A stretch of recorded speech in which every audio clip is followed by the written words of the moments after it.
Take off.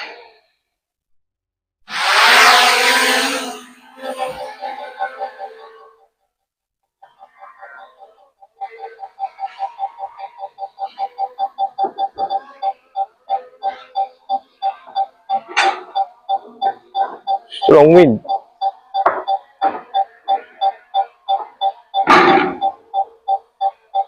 Home point updated.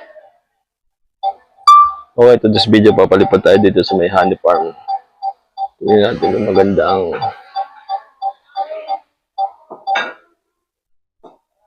strong wind. Subok lang, subok.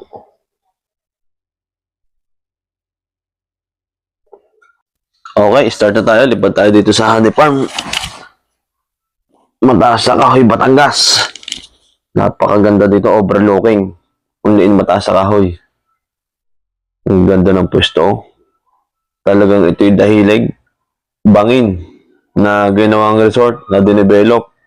Dito sa aming barangay, napakadaming ganitong resort.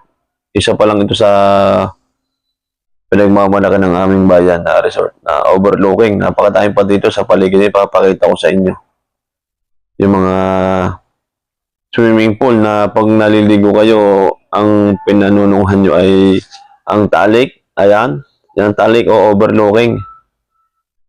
Hindi siya nag-landslide kasi napakadaming puno dito.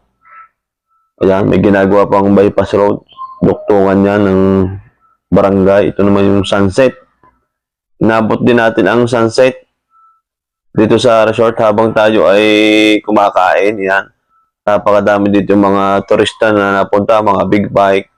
Kasi napakaganda dito, lalo na dapit hapon. Ayan, oh. Ang daming nag-iintay ng sunset.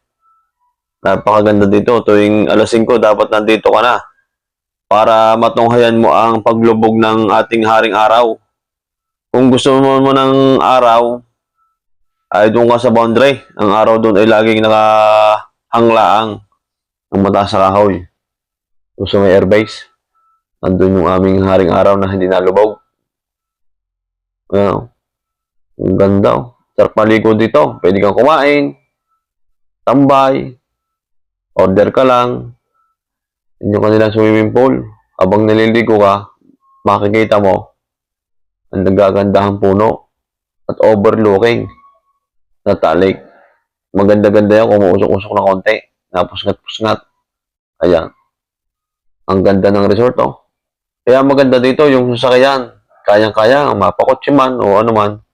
Kasi yung daan dito, patag. Hindi masyadong malalim.